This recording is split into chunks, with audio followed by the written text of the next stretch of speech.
to know. Is an axolotl a fish? I think we stumbled across the title of the show today. It is an amphibian. So no. Oh.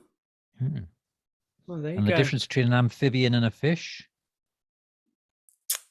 It has feet. Maybe. Yes, School was a long time ago. It can play football. An amphibian can play football. Yeah.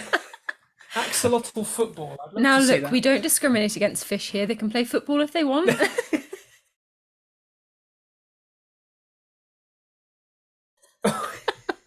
Or indeed only, yes. The only actors in Stratford under the age of 85. You're not wrong. Yes, that is true. So that's really answered the first question, which is, why do you get so many parts?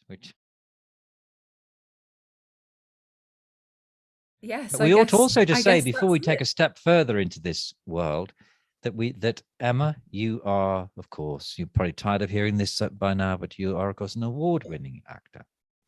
Of course. God, I should have brought it with me. I should have brought it upstairs.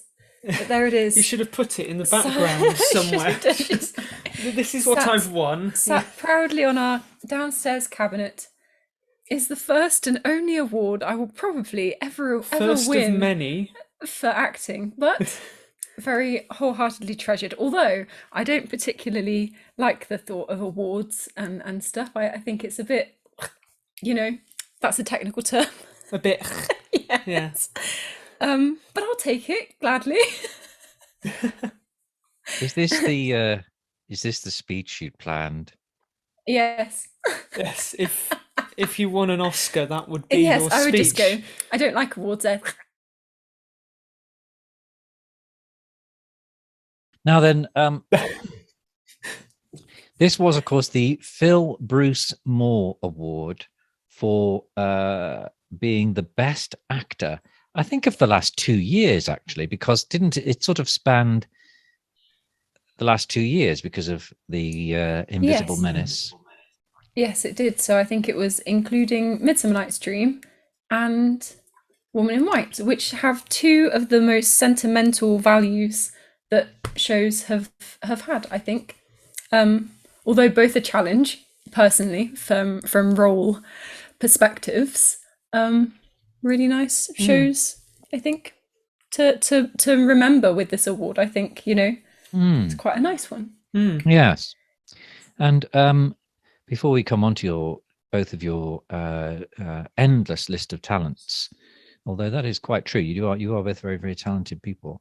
The Phil Bruce Moore, of course, was I had the honour of knowing him, so I think it's worth putting on record. Surely nice chap he was. I don't suppose you ever met him, either of you, because you. No, we didn't, unfortunately. No. You're both so young. Yeah, lovely guy.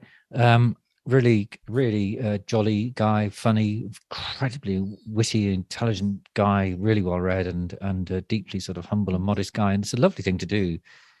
And here we are talking about him. So that's a nice way to remember somebody who's sort of who's passed on. Definitely. Absolutely. And this was, of course, with Second Thoughts Theatre Group, I think. See. And it was awarded in December, of course, wasn't it? Yes. Oh, that feels so long ago. Well, it was last year, you see. So it was last year, yes. Was, yeah. A whole year ago. That was coming on top of. Not quite. Well, it could have been. It could have been. It could have been. Because time is, of course, entirely relative. Now, the thing that you did most recently was Woman in White. Let's start with that. Because you were both in that, were you not? Yes, we were. Yes, we were. Emergency casting. Yes. We found out maybe about a month before rehearsal started that we were going to be playing two of the lead roles. Yeah. So sort of chucked in the deep end a little bit, but the most lines I've ever had to learn for a production, and it was intense having to learn them in such quick succession. In a month. But yeah, you had a month to learn 2,000 lines, or whatever it was. Effectively, yeah, it was 271. Not that I counted. You remember that?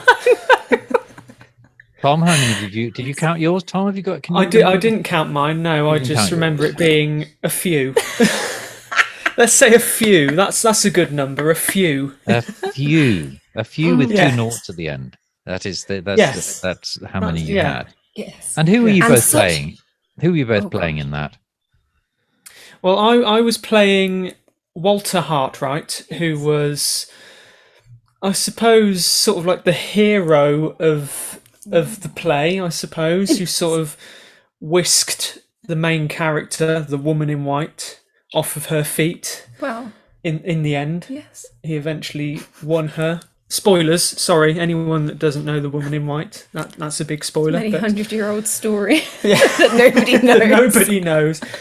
I mean, I hadn't heard of it before we did it, but yes, so that was my part. I was the dashing Mr. Darcy-esque character. I don't look very dashing, but I tried my best. I tried my best. Tish and pish. He scrubs up well, I think. And Emma, who did you play? Oh gosh, I was playing Marion, who is the sister or half sister of, oh my gosh, what was the character's name? Laura. I must have said it about 50 times in a show and I forgot. The amount of times you said the name. Oh my god. Who was played by, subsequently, my best friend, Georgina. So it was really lovely to share a stage with sisterly love with one of my closest friends and one of our closest friends, should I say. It was a really lovely part to be able to play and almost protect her on stage. Yes, and she was kind of like the plot, because in the book it's written from very like different characters' perspectives every chapter, but Marion is the one that they keep flicking back to, and she's the first person who like opens it. So with the play they decided to have Marion as the plot point character, and she was so hard because she didn't really have like a point where she can project her character. She was literally just on, so she can tell you what's happening or what has happened and then leaves again. So trying to find a character in her was just and especially because I wasn't expecting to play her. It's say like if it was Michaela, completely different story, that's absolutely fine, but Marion, who are you, love? She was narrator. She was just a narrator while also having some kind of character. But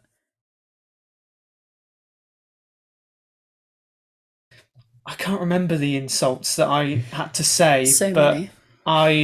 I loved that scene. There's something about playing a character that has an angry sort of ranting line that I just love playing. I don't know why, but that was good fun. And you remember I love Rob to bits. It was nothing to do. I love Rob to bits, and I did feel bad pushing him out of a wheelchair every night. But that was good fun. I like doing that one. Did he remain on the stage after because it was on the Pros Arch there, wasn't it? Which is unusual. Yes. When we rehearsed it for the first time, he was pretty much that close from falling off of the stage. And so we sort of had to pull it back a bit. Yes, I actually think that dangerous play. Yes, it could be. Not so much if you're on the bear pit stage. Well, no, bear pit stage is fine. It hasn't got a 4-foot drop or whatever it was. So yes, it could be potentially very dangerous, but he didn't fall off, which was I don't think the main thing. The cast's reaction to Rob falling out of the wheelchair could have ever been so natural other than on that first day. Our shock was, oh no, he's going to die. It's not. It doesn't help, does it? You've got to keep the cast alive throughout. I mean, it does help, doesn't it? Only if they behave themselves. So, Emma, can you remember a line from the play? Oh my gosh, the one where I had to offend Sir Percival. What was it? I can remember your line, but I can't remember my own. What was it? Was it necessary for you to shred all of your manners after your courtship, Sir Percival? And it was just so sassy. She was such a sassy character, and she had maybe 3 lines that were sassy like that, and they were my favourite 3. One was the end one. I hope it prostrates. I hope it prostrates him for a month.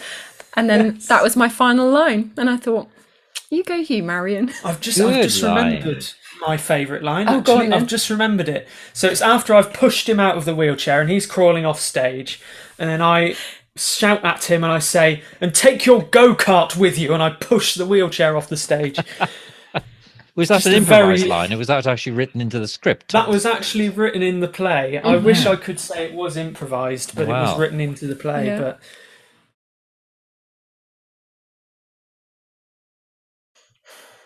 If you want to play them well, yes. yeah, Yes, definitely. You don't necessarily have to like the story, but if you like the character, then you'll do them justice. But if you don't like the character, then I don't think you can project a very well a very good representation of what the character should be. Do you know what I mean? Yeah. Have you?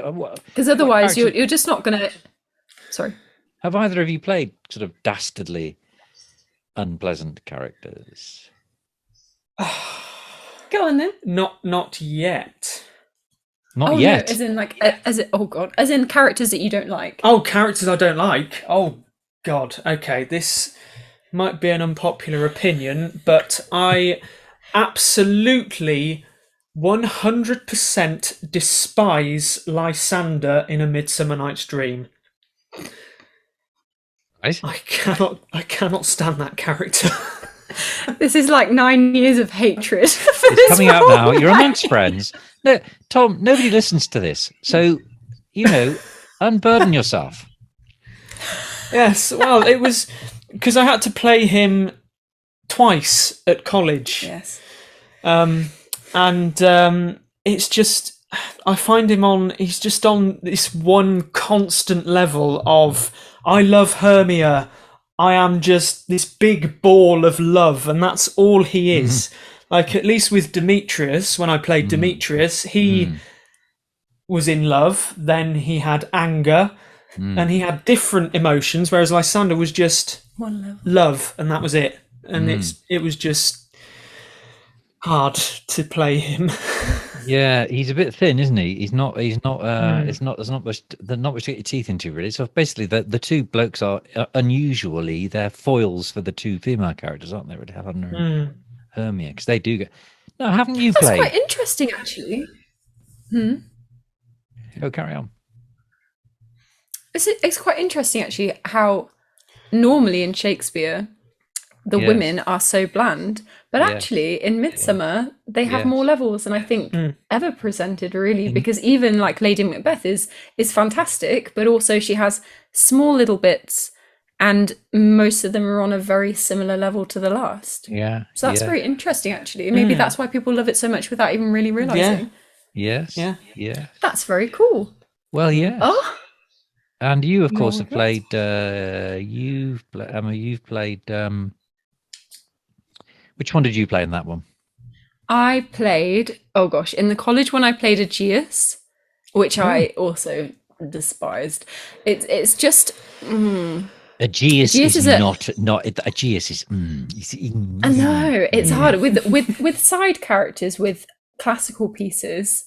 They're either really, really brilliant or really, really terrible. Yeah. And Aegeus is one of those where Yeah. you can't make anything of him/her. No. It's very He hard. just has that one monologue at the beginning, Yeah. and then just sort of cuts in every now and again. But in Second Thoughts one, I played the first fairy, which I have actually always wanted to play because in college I auditioned for it and then I didn't get it. Oops. And that was good fun, actually. And Yes, also it played was. Hippolyta, and I was Bernard's wife. Which Which was I a never, wonderful experience. I never thought I'd tick that off my acting list, but there you go, there it is. Very When the opportunity comes, you just have to grab it, don't you? Because who have to knows grab when it, who knows when it absolutely. will. And I thought there was some spectacularly good dancing in that play as well. Oh, you know, yes. particularly. Oberon in particular. Particular, I thought. Well, it's kind of you to say, but who am I to disagree? Lovely, Brought a tear lovely. to my eye every night. Every night. It just, That Yeah. well, When we actually got it right, it brought a tear to my eye. yes, it was Oh, certainly unforgettable. It was certainly unforgettable. Well, I forgot it. I forgot the moves pretty much every night, really. And But the funny thing is, it was literally just walking around in a circle, weaving, and every night we basically got it wrong. you say that's nobody basically all it was, noticed, but I'm sure. Nobody noticed. We're fairies. It doesn't. Yeah, it's fine. You're mischievous fairies. Yeah, in the fairy world we did get it right. In the human world we didn't. Yeah. I think it was pretty dark. So I think we got away with it. And of course, that's the show Yes. that was famous not only for being superb in every possible manner, but also for its audience participation. Oh gosh, my grandmother. And just on the off chance your grandmother may tune in to this, would you like to name check her and describe her really quite remarkable performance? Oh, well, I don't even know what she was doing. She was just having a bit of a wander, probably chatting to somebody who she doesn't even know, and then didn't realise that the show was my daughter's in this. daughter. My granddaughter, should I say? My granddaughter's in this. She's going mildly senile. She's not. So who knows? And then the lights come down. And Graham she's still there. enters stage. Lights come up, and there she is, and starts interacting and milking her moment. And that, ladies and gentlemen, is exactly where I get it from. Oh, yes. She was very, although ironically enough, never touched theatre ever. She doesn't go. She's never been to the RSC. She's never been one to enjoy theatre. Then so, but She there was she very is gracious. on stage. Proud moment. It certainly was.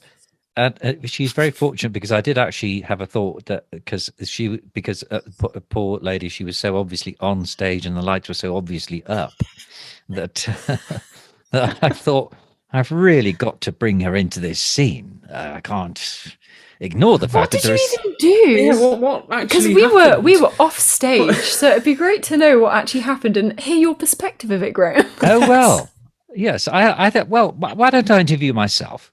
Because now then. So tell me what. Oh well, if you insist. Yes, the lights kept. Because I had to start the second half with lines. I forget what they were now. Something's. But well, I barely remember any lines, either now or then. But so I imagine I said something Shakespearean, even if it wasn't the lines that Shakespeare actually wrote. I imagined it was something of the order of, "Thus the moonlight doth shine out of the sky upon the..." And then I noticed this rather surprised-looking lady on the other stage, fully lit, staring back at me. And I thought, well, that's not Lindsay. I know Lindsay. Lindsay's... She's got one too many wrinkles to be Lindsay. Well, I couldn't comment on that. The lighting was terribly good and the makeup was good. So, So I thought, well, really, shall I pretend she's a fairy? Because she's a woodland full of magical creatures. Should I pretend? Should I say, "Oh, are you Peas Blossom?" Or something of that sort? Are you Cowslip? Or are you Emma's grandmother? I can't believe she did that. She still shares it on an almost weekly basis with all of her friends. I'm surprised it doesn't happen more often in the bear pit, because that's the only way to get to your seat is crossing the stage, and there you are. You're very much in it. It would have been interesting if she'd taken part in the Pillow Man. Of course, that would have been very.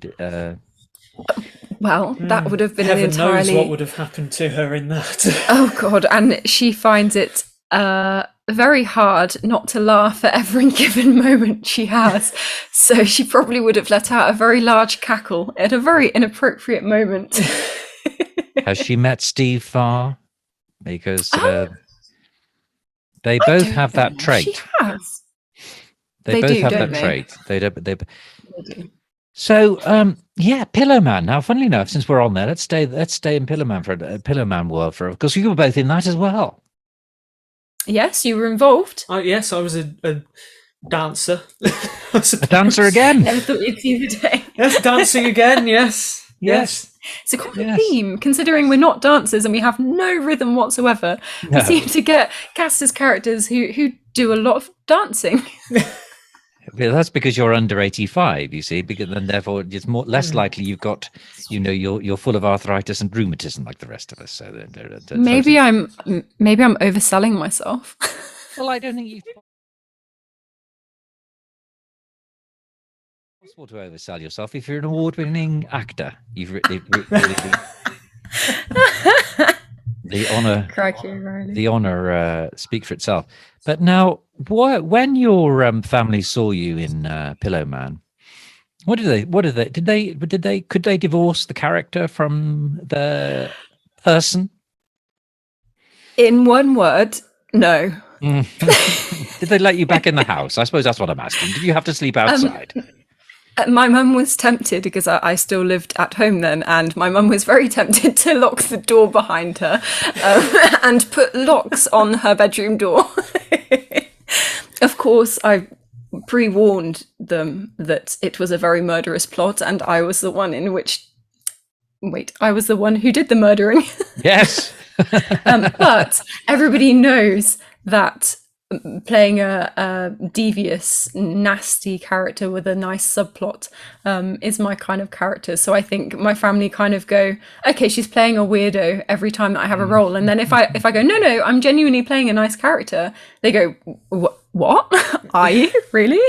It's like with Marion, I was like, no, it's a straight Victorian play. And they were like, are you sure?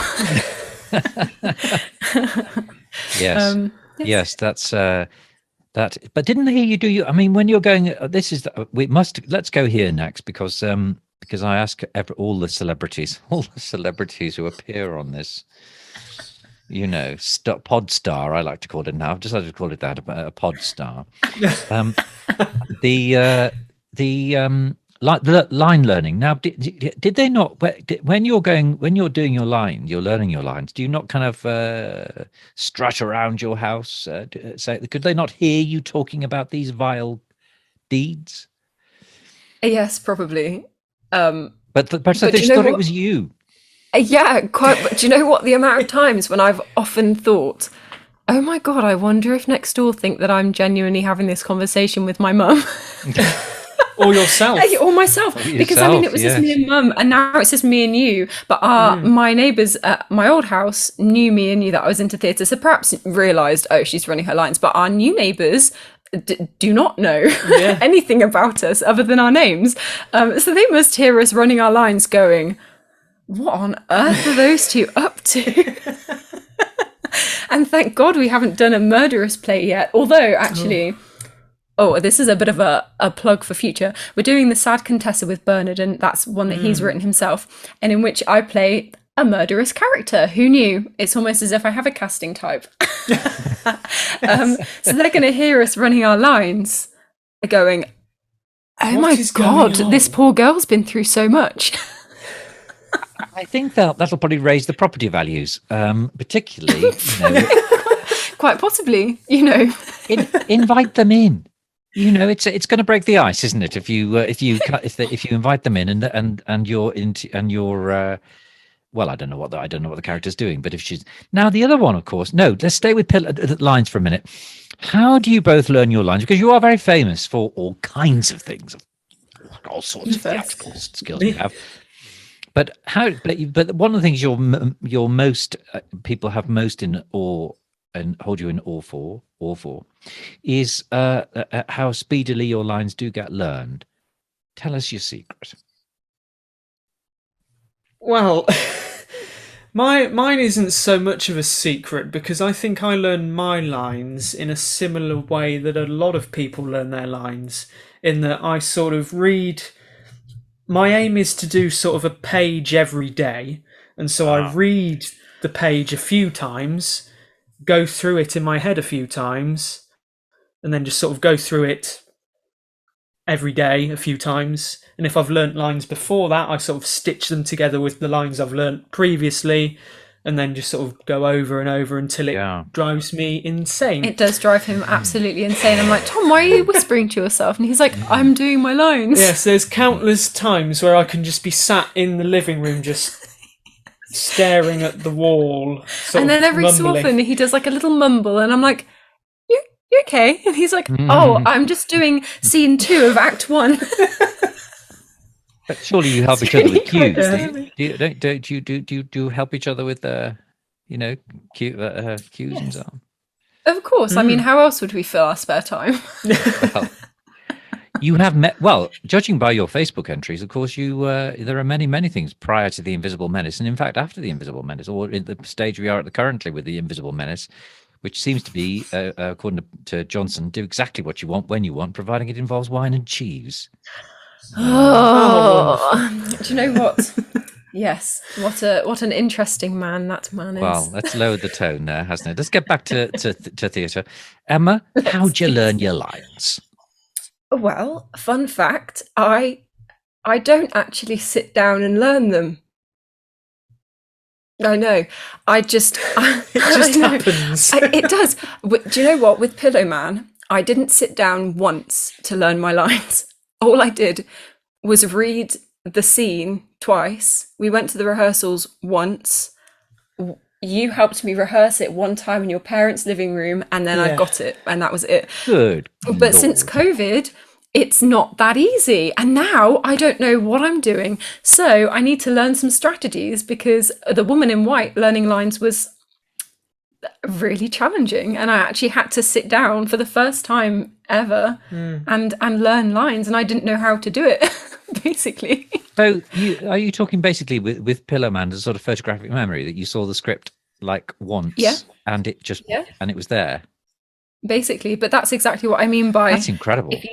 If you don't love a character, you're not going to find it easy to remember the lines. I mean, obviously it gets harder the older you get and that kind of thing, but I think that's part of it as to why I'm so quick on my lines is that I audition for parts, or I take parts that I know that I'm going to enjoy, and then my lines just come naturally because I know that I like the character and I gel with them. Oh, right. That's very interesting, isn't it? That's very interesting, because and also, if that capacity was there, it presumably will never leaves you, really. But in Pillow Man, because I was just looking at this with Kira the other day. Kira's, as you know, my daughter is applying to get to college, the college you both went to, and she is she has her audition this month, 2 weeks, in 2 weeks actually, 2 weeks. Oh my gosh, that's so exciting. You can just about hear in the background the music is playing at top volume, and she's chatting away to her online buddies and pretending to learn her lines, you see. A very good actor from the start, you see. Yes. She's got taking the after her strategy father down in that already. respect. My motto is make them up when you get on. It'll probably be all right. If you shout loud. You know. And you know what? Improvising is one of the hardest things to do. So if you can walk on stage and milk it, go for it. Why not? Yeah. Oh. So we were looking at if you can play Hamlet, you can play anyone. But I think if you can just go on and make it up as you go along, you've got it sorted. Yeah, basically. Yes. I was looking at, because one of the writers that they wanted to look at as an option was Carol Churchill. So. And also, and that's the one she's gone for in the end. She's gone for a play called Love and Information, which I don't know. Yes. But do you know? Yes, we did. We briefly interacted with it in college. We did like a couple of scenes from it. It's a very interesting play. I quite like Carol Churchill, actually. We did. This is a chair. This is a chair of hers, which is a very interesting mishmash of duologues. It's sort of sketches, isn't it? Yeah, basically. Sort of theatre of the absurd-esque kind of thing. Cool, yes. And then Steve gender twisted it. And I'd actually forgotten that, because your performance was so compelling that I forgot that it wasn't. But that gender doesn't really matter in the slightest in that play. No, however, it wasn't a part. Every 3 lines. She's talking about something absolutely horrible. Yeah, every line. it's not my parental duty to put this gore in front of her. No. And yet, It's a grim part. But do you know what? It was my dream part. I've always wanted to play it. easy. Yeah. Had you seen it Yes. then, the show? We hadn't seen it, but my friend did it in college. They did like a short version of it, didn't they? And she played Michael as Michael rather than as a Michaela. So she played a boy then.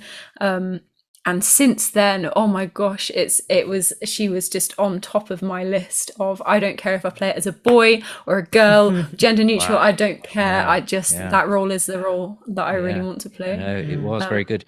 I know. Are you able to switch off from it, and or does it live in your nightmares and so on when when the show's over? Do you still recall it and so on? Yes. Because it was Do horrible. you know what? The things that that I mean, particularly the way in which the character meets her end is just awful, really. I know her whole scene is just grim from start to finish. I mean, it starts with her hearing the screams of her brother being tortured, and ends with her being murderously murdered. Murderously murdered. Terrifying.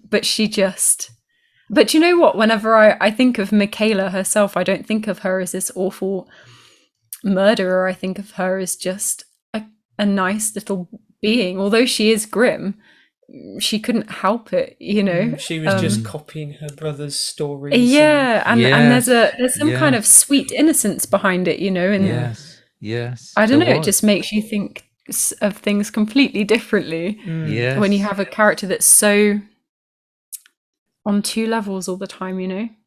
So now the favorite character. Then let's get on to that. What if you could play, both of you? If you could play any character, if you could be cast in any part for this season's plays anywhere, what part would you go for? Oh my word! Do you want me to No go first? pressure. You go first, by all means. I need to have a think about this. Hands If you can't down, think of and one, I'm I not will old leap enough. in with several of my own. So get in quick. Nora from Henrik Ibsen's A Doll's House Gosh, right, yeah. is my absolute dream part. Yes, I would. She's just such a strong character that she's irresistible. She's like the pinnacle of everything that I'd love to play. And hopefully when I get to like mid-30s in 10 years time, maybe I can. Because both viewers, it's who will have tuned in knowing Emma and Tom anyway, it's worth reminding ourselves that the two of them are, if you added their ages up, it still wouldn't reach 50, I don't think, would it? Not quite. Not quite, but this year it will. Oh, it This year will. it Oh will. God. Yes. Oh no. Oh no, is one of you hitting the big 25? Both of us within are. the space of 2 months of each other. The big 25. Wow. Yeah, it's not that scary. Life begins Right. at 26, that's what they say, isn't it? It's very much, it's very much what you make of it, isn't it? And Well, COVID permitting, hopefully it will start Yes. at 26. you can probably organise therapy for yourselves, just to help you through those dark nights of from transitioning from 24 to 25. I know, But it is terrible. important, and we must come back to that because the amount of stuff you've both done. But let's Nora, a very interesting character, of course, and terribly well, actually, not a million miles away from Michaela. Funnily enough, I don't think it's sense of No, being not trapped really. and Except Nora wants to care for and nourish her children rather than murder them and chop off their toes. It's a bit of a difference. Well, there is there is that, yes. Yeah. But she's also kind of trapped and hemmed in and used, really, I suppose. Yeah, and not in control of her own life because No. somebody else who she loves and who supposedly loves her is controlling it. Yeah. And I think, gosh, as if Henrik Ibsen wrote that part when he did, his writing just. Yes. Oh. Also, Hedda Gabler is Yeah. apparently a role that might be quite an interesting one, although I haven't actually read that one, but I'm told I should watch it first because apparently it's more to see than it is to read. I think that with all of Ibsen, though, don't you? Oh, yes. Reading is very hard work. Reading Ibsen is terribly hard work. Mm-hmm. In fact, watching it can be terribly hard work unless it's an absolutely sensational production. Yes. Yes. But Tom, character you could be if you could cast yourself? Oh my word! Well, I did just think of one that I haven't really talked about before. Oh, a scoop, ladies and gentlemen, a scoop on Starpod. Starpod, yes. I mean, I, like other people in the theatre world, I'm a huge fan of Harold Pinter, which I think, a lot of people are. And there's a character called Aston in The Caretaker. Yes. Which I would love because the monologue, I mean, he has this monologue that goes on for 3 pages. And I just love that play and I love that character. And that monologue is just so powerful. And when it's done right, it's just amazing. It's so I would love to do that. Yeah. About the and ECG Tom does monologues really well. Yeah. Oh, really? Yes. Yes. Well, that's my next question then is, what would you cast each other in? Oh, my word. Oh, crikey. Again, if you can't think of anything, I will leap in with several of my... Oh, carry on. I would love to see you play Hamlet. And I know you don't like the thought of playing Hamlet because it's a lot of lines, but I think you'd be incredible. I think you'd be amazing as Hamlet. I'd do little snippets, but the whole play, I think I'd just... No, you would just take it on such a journey and you'd finally get to play a semi-bad guy. See? There you go. Yeah. Just saying. Well, so you did play... Okay, how about this? I'll play Hamlet if you play Ophelia. Is it Ophelia in Hamlet? Yes. It is, isn't it? Yes. Yes. Okay, I'll play Hamlet if you play Ophelia. Yes. Ophelia. Or whoever the love interest is in Hamlet. I always get confused. It is, well, it's either... Yes, I'm sure it's either you could say that Ophelia, but also his mother is also a love interest in a weird way. And his dad, for me, of course. Yeah. But in quite, like, not in that way, obviously, but there it is. Well, we must see what we can do ZTE wise, because you did play a bit of Hamlet, but I never got around to putting it out because I was dreadful as the ghost. But you did play it there, didn't you? You played the kind of spooky scene on the turret. But if you and Emma, quite seriously, I'm saying this for our viewers' benefit because it's something for them to look forward to, both people. Probably your mum and your gran are people at the only two people who watch this. If they do, great, because we love having viewers. Like I think about any theatrical performance, I don't need an audience. And very, very frequently, I don't have an audience. Like in the one I did, The Minister, the one-act play festival. I was going to say, like in The Minister. No, there was no audience at all. It was my mother, I think. Yeah, it was your mum and one other guy. Yes, it was. And then all of the backstage people. Yes.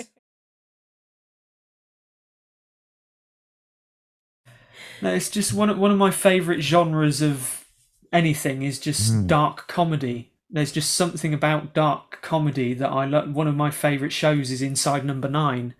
And it's just... Oh, yes.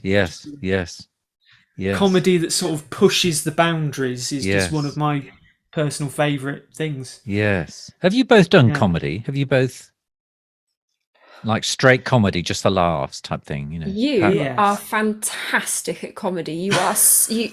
Honestly, put him in literally anything, and he'll smash it out of the water. No, you will though, especially comedy. You just have he's got such a good comedic timing. It's crazy. No, but you do. Every comedy thing that you've been in. But I'm terrible. Honestly, comedy is not my... No, put me in a straight, boring, murderous play any day. Comedy is not my thing. You can talk about comedy. There you go. I can talk... Yes, so Tom, be funny. Let's no pressure, but show us how you're funny. How does it work? Oh, God. Recreate the magic for us. It's too late. I've already shown my face. The one that immediately jumps to mind is the college one that you did.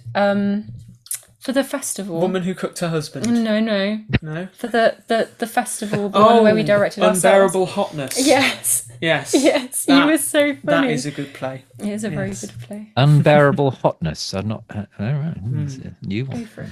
Yeah, it's. I think it was a play that was sort of written to be made into like an online film, but we sort of adapted it to be performed on the stage, and it's basically about a group of college people that have a party, and one of the characters called Chuck, sort of gets pushed off of the roof.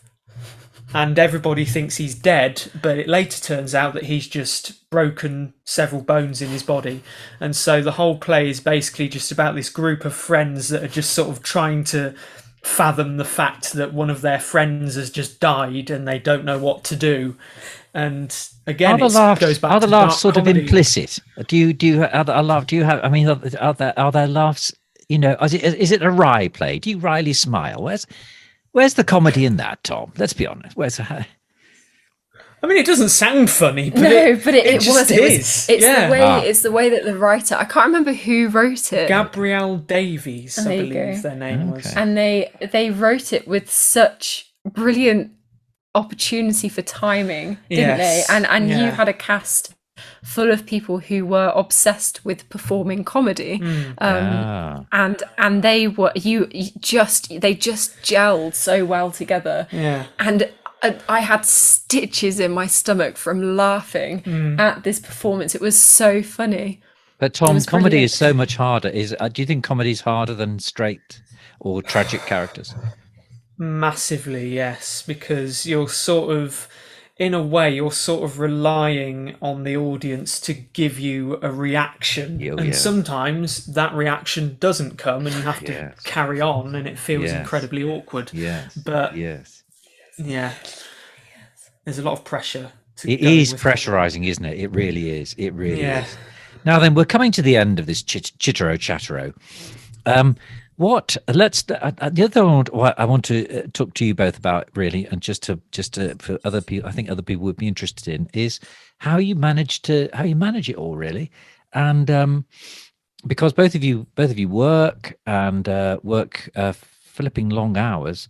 As I was seeing today, because I was trying to arrange a rehearsal, a read actually for you both to be in, and looking at both of your hours. You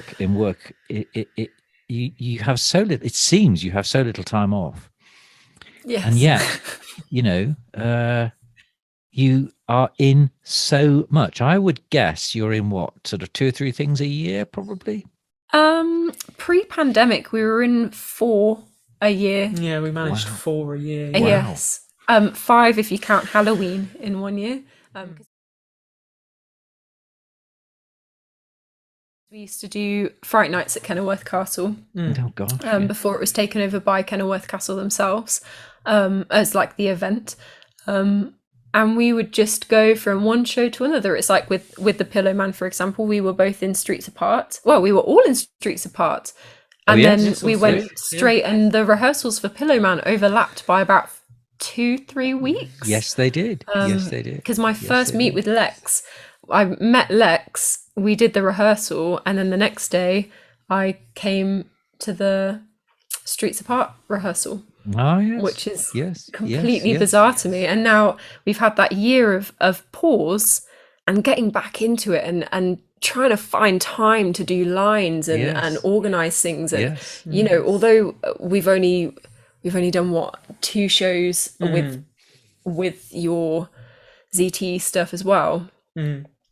And already it's like, whoa, how did we do this? But I guess it comes down to enjoying it, doesn't it? Yeah, really? It's just the love of theatre and being involved in plays. It's just eggs us on, really. And also, like I will always, you and Steve Farr, I will always talk to people and say, you're like my theatre dads.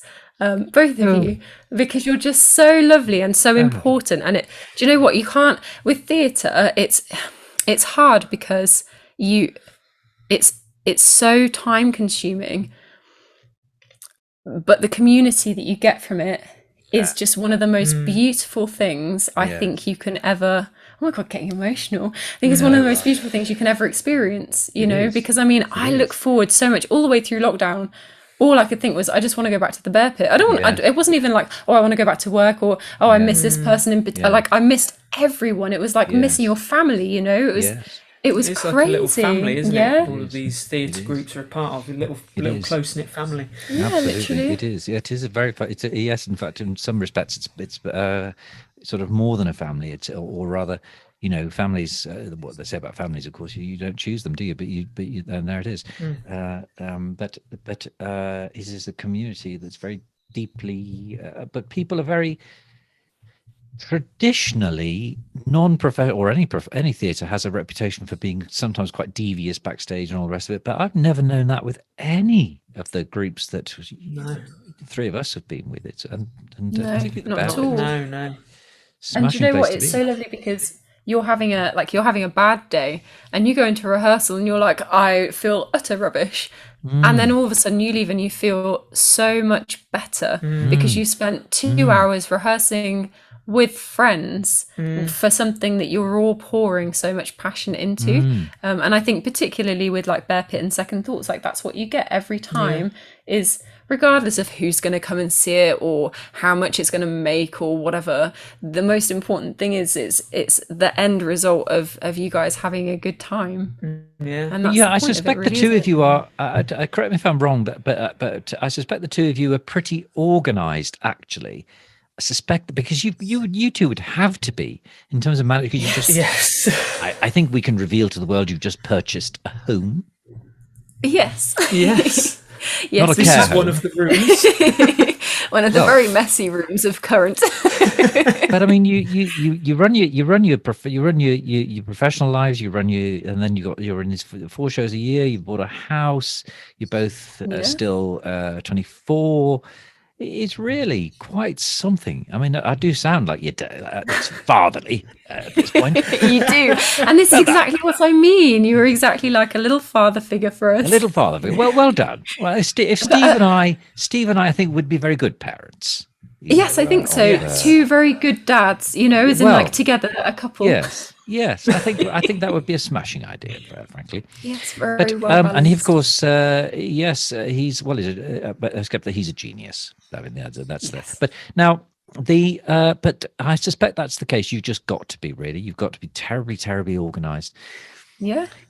And you didn't, of course. You were both trained because you were trained at the Playbox, and then you were trained at Stratford College. Neither of you decided to take it into like drama school beyond that, or is that still an option? The thing with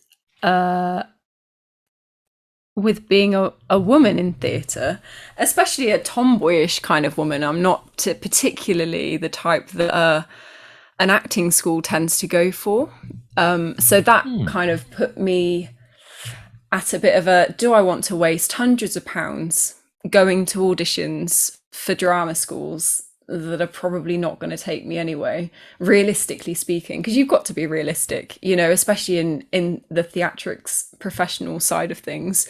And then also we were together at this point as well. We'd just got together when we left college, and we were like, do we want to put a university or acting school on the pressure of this new relationship, because we'd both come from a very rocky past relationship separately, and we were like, do we really want to add this pressure onto ourselves and risk the chance of one of us going somewhere over there and the other one going here? And and then Yes. and we were just sort of like, do you know what, let's just take it how it is, and if we want to, we want to. And I applied for and got an audition at the Royal Conservatoire of Acting for Scotland. Oh gosh. However, I then decided not to go.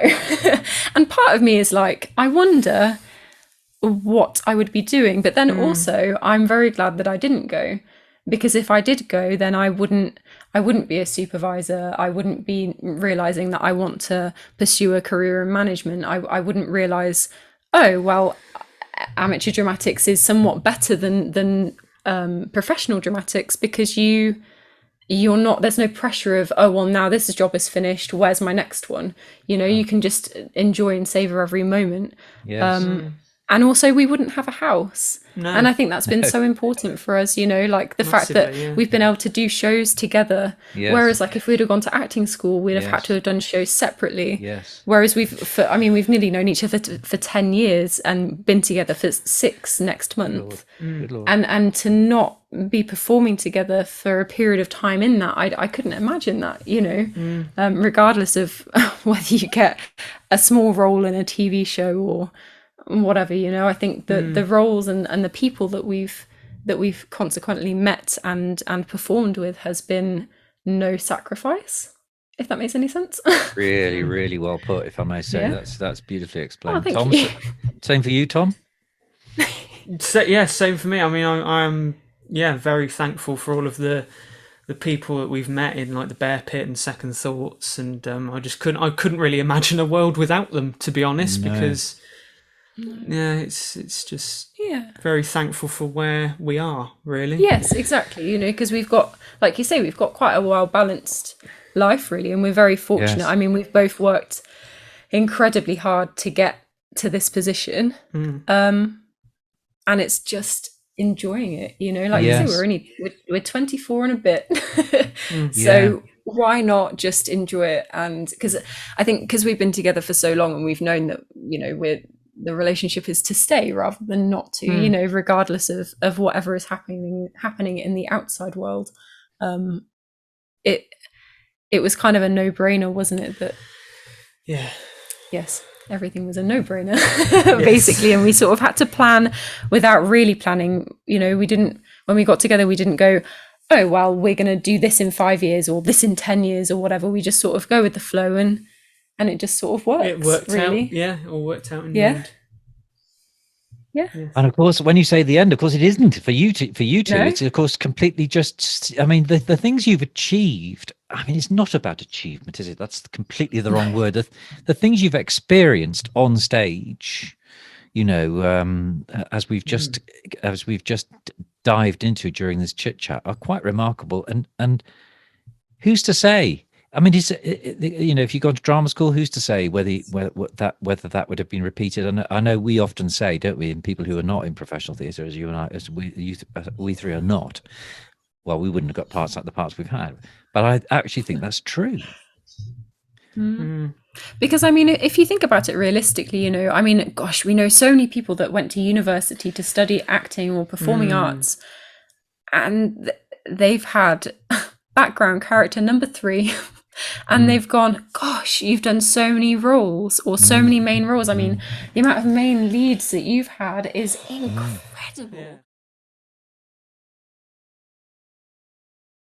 Especially for like our age and for the semi lack of training. I mean, although we trained for 3 years at Stratford College, it's not a prestigious acting university. It's only college. It's not a degree. Yeah. It's Well, if I may interrupt for 1 second, about just to big you both up on that score.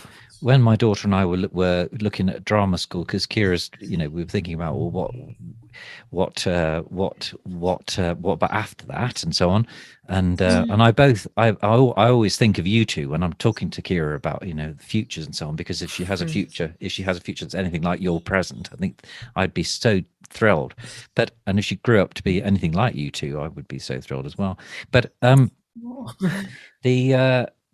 we were then we googled for the best drama colleges in Britain, because she said, where's the best place I could go after Stratford? And Stratford was on the list of the best drama schools in the country, funnily enough. I'll try and send you the link, but it was a big up. It was there with Lambda and with Central, and you scroll down, and there was Stratford College. So it does have a reputation for being pretty strong. I mean, the training that you get from there is... Oh, it is amazing. I mean, gosh, I still think back to... I don't know if you can remember it, but we sat in the GV, which is the Gordon Valens studio, which is named after Gordon Valens, the famous guy. They sat down, all 500 people who were on all of the performing arts courses, and they said, let's be realistic here. And they sat us down, they chatted, and they said, look, only 5 out of 500 of you are actually going to go on to do performing arts as a career. And that was it. And then they said, you know, in 3 weeks' time, this class will have gone down by 30 people. And they were right, you know, and it's amazing how stern and honest they are, rather than being all airy-fairy and saying, yes, you'll all get main parts. They're very realistic, aren't they? Yeah. And intense. Oh my gosh, the amount of intense lessons. Also Slack lessons as well that you'd also have. I'm thinking back to the improv lessons with Lou. They were wonderful. Yeah. But they very much let you have that level-headedness of, you won't necessarily get a career in this. And I think maybe that shows with the website that you were mentioning, perhaps. I think that's right, because it's not about what you can get out of it in terms of your own stardom or whatever. It's about what you can get out of it as a person. That's what I think, and that was what came across to us. That this could be 2 very exciting, rich years that will make you think, that will test you, that will push you in all kinds of ways, and give you skills you didn't know you could acquire. But it's not a preparation. I don't think any decent education in drama would say this will not guarantee you a professional life, because you're not going to be a good actor if you want the limelight. You're just not. You're not going to be a good actor if you want. If your ambition is to be in, you know, Hamilton or whatever, that will only lead to disappointment. You know, that's my personal view. It's absolutely correct. It's absolutely correct. And oh my gosh, what was I going to say?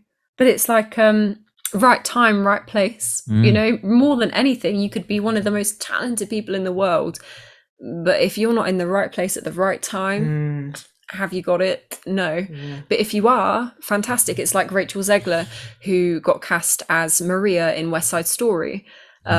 Her friend just happened to send her this open auditions notice, and she was like, do I, don't I? And then she did, and now she's got so many roles lined up that are big $1 million deals from an audition she did when she was 16. You know, it's just incredible. And obviously that's great, isn't it? That's terrific. But this country is so.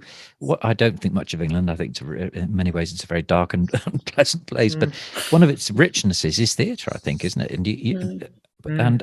And where we're all living in this area, you know, you've got the Loft and you've got the Bear Pit, and but more importantly than that, you've got the people, haven't you? There are so many people who want to direct. And although you're very kind of modest about it at the start, you know, there are very many people do turn up to auditions in some numbers. And there are a great many people who are your age, you know, so you've got to be at least all right to get a part, haven't you? I mean, none of us would care.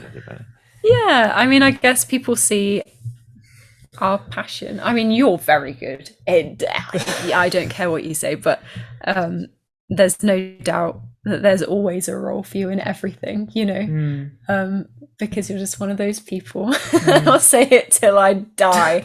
You just are. I think it's amazing. I think it's just going back to Stratford College. I think one of the big things that I took away from being at Stratford College was the amount of confidence that it gave me, because when I joined Stratford, I was just not confident in myself whatsoever, and then I got cast in Decade as a Bronco, and it was a part that had a lot of lines, and I'd never had that many lines before, and I was really scared. But our lecturer Sue said, you can do this, you can, you know, and I was surrounded by you and a lot of, you know, a nice friendship group that supported me along the way. And that is important, isn't it? Actually, that is important. Yeah. And it just built up my confidence so much. And I think without that, I don't think I would have, you know, gone to the Bear Pit and no, not at all. No. auditioned for things. And it's just, Yeah, that's so important. David, I think, was the Yes, role. it was. Yeah. That had so many lines. One of your monologues went over 2 pages, didn't it? It was Yes. insane. And the Yeah. fact that like in the first 2 weeks of college, in the first 2 months of college, neither of us said a word to anyone at all. We were so nervous and anxious and Yeah. in ourselves with lack of confidence.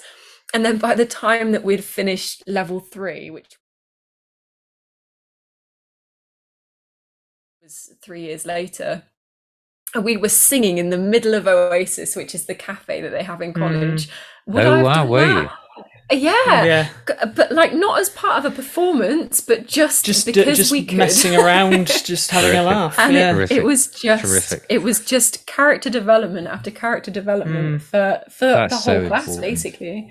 That is You so know. important. That is so And important. it's like I say about Kira all the time, you know, even if she doesn't want to pursue performing arts after she's been to Stratford College, if she gets in, fingers crossed, it will set her up for so much. She's just going to have. I think that's important, but I also think the present is important, isn't it? You do something for the joy of doing it, as opposed to what it will lead to. Yes, exactly. And if she just goes into it with if anybody just goes into whatever they want to do, wanting to enjoy it, or wanting to do it because they enjoy it, they'll just. Because the other, I'm going to have to wrap it up, unfortunately. But the other influence that of course was very profound on you, I suspect, was Playbox and being directed by Marion, Stewart, and Emily, and because you were in Playbox for some years, weren't you, both of you? Yeah. Yes. You longer than me. Yeah. But yeah, Emily was incredible. Incredible. Absolutely, She's such a wonderful woman. Honestly, the amount of deep conversations you can have with her is just beautiful. Yes. You know, she's just. Yes, because she's another one who she gets great. I think that's so important. Kira will say the same thing, that all three of them get wonderful performances out of people, because partly I think because of that, of their ability to form really trusting relationships with their casts. They're very strict, the three of them, aren't they, in their different ways? Yes. Yeah. But they did you both see did either of you see A Beauty and the Beast, the show they've just done? No, we didn't. We wanted to so bad, but yeah. Christmas has just been so rammed. Of course. With your work, yeah, absolutely. But that's what they do, isn't it? They bring. I think they allow you, I don't say you particularly, you too, but you in general, to see things in yourself that you perhaps didn't know were there, and you feel trusted and supported. The difference with Playbox as well is it doesn't matter how old you are, they treat you like a human. You're not a child, you're not a young adult, you're a person. And I think that's something that I've very much taken away from them, even though I was only with them for a little while, in comparison to most of the people who are there from like get-go. Yeah. But they just make you feel like you are a person and you're not lesser. Your opinions are valid, and that's it, basically. And they just want to set you up for everything. We've always said that we'd send a child there in a heartbeat. Yes. Hands down. And it is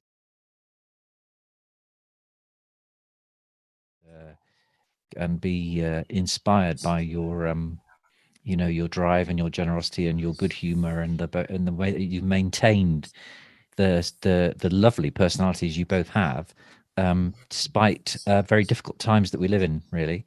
So there we are. That's that.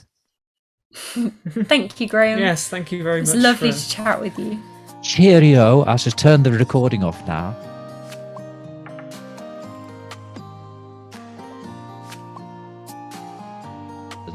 Oh, yes. Yes. Although. What make? Yeah. I caught a fish alive. 1, 2, 3, 4, 5. Once